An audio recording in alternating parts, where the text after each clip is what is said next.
I'm Liz Cotter. I have a gynaecological cancer, primary peritoneal. It's like ovarian, but not quite. I'm Jill Emberson, normally presenting the ABC Newcastle radio program Mornings. Haven't been there for a while because I got the diagnosis of advanced ovarian cancer in February 2016. Feeling kind of okay now. My name is Alison Brand. I am the chair of the Australian New Zealand Gynaecology Group, which the short form is ANZGOG. I'm a gynaecologic surgeon, so I operate on women just like Jill and Liz, and also operate on patients who have the other kind of gynae cancers, which are cervix, vulva, endometrial. So there's a number of cancers that fall under this gynaecology name. Alison, can you just tell us a little bit more about them? Okay. So the most common gynae cancer in Australia and probably in the developed world is endometrial cancer. It's increasing in incidence, and that's because endometrial cancer occurs in postmenopausal women for the most part, and the number of women in the postmenopausal age group is increasing because of the aging population. The other main cause of endometrial cancer is obesity, and we all know that there's an obesity epidemic in Australia right now, and so the incidence has increased by about 22% over the last 10 to 15 years. The second probably well-known gynecologic cancer is ovarian cancer, which also includes tubal and peritoneal cancers. Those are the cancers that are diagnosed late when the chances of cure are small, and when patients need to go undergo pretty radical surgery and extensive chemotherapy, none of which is particularly nice.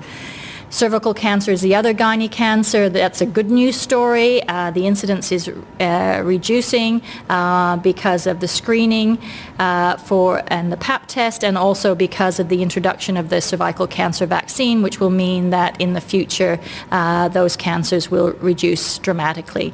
And finally, there's vulvar and vaginal cancers, which no one ever talks about because you're not allowed to say vulva and vagina on TV or radio.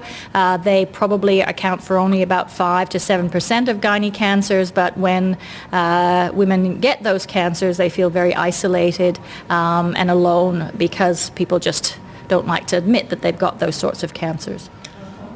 The vulva and vagina words getting in the way, our key girly bits getting in the way of us being diagnosed and then getting better. Does that discomfort with those words actually have any impact? You said certainly on the way they feel, but on their prognosis? Well, there is no doubt that there's often a delay in the diagnosis of vulvar and vaginal cancers. We know from past experience that women don't like to talk about things that might be going on with their vulvas, and in general, patients will have been prescribed an average of 3 creams for their vulvar itch, which turns out to be a vulvar cancer, and they will have perhaps seen several doctors before they actually get diagnosed. So a delay in diagnosis is a pretty common thing to happen with a vulvar cancer, and again, because vaginal cancers are so rare, again, most of those are probably diagnosed later than we would want them to be because, again, not wanting to talk about this sort of stuff. How many women are diagnosed? How many people get this kind of disease in a general sense? So every day 15 women are diagnosed with a gynae cancer in Australia, and 4.7 of those women will die of a gynecologic cancer every day. 57% of women with ovarian cancer in particular will not survive 5 years, and that's in contrast to breast cancer, where the survival rate is much higher, in the order of 85 to 90%. Those numbers, as women, Liz and I, are in that field that you just described where the numbers are poor. Look, of course we're stoked that the breast cancer numbers are just so good. Can we get a piece of that action, Alison? Look, breast cancer is different, and it's different in a number of ways. First of all, it's not hidden, okay? So first of all, and it's not hidden in 2 words. First of all, your boobs are out there and people can feel them and they can see them. We like them too. Lots of people like them. Second of all, they're not hidden in that people talk about them. But that wasn't the case 20 or 30 years ago. It was consumers, patients who said, I'm sick of, not talking about this, I want to talk about that. The third thing is that there is a good and effective screening test for breast cancer, mammography. And all of those things don't really exist for things like ovarian cancer. You can't feel your ovaries. The ovaries don't have a good screening test. There is no screening test for ovarian cancer. And then it's all part of the gynae cancer stuff that people don't talk about. It's women's bits, it's hidden, we don't want to talk about it. And that's part of what, Australia New Zealand Gynae Oncology Group's remit is to do clinical trials and clinical research, but there is no doubt that in order to do that we have to take a step back and raise awareness of gynae cancers in general, because if people don't know about gynae cancers, they're not going to know about the clinical research that can be done, and it's research only that will improve the prognosis of women with gynae cancers.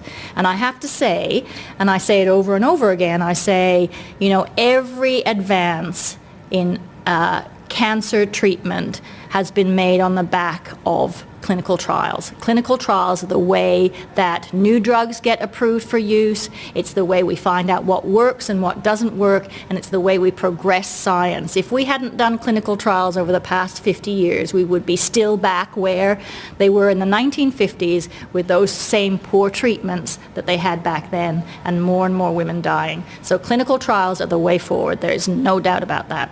We're with Dr. Alison Brand. She's the chair of the Australian New Zealand Gynaecological Oncology Group. Hard to get your mouth around that one, Liz. ANZGOG.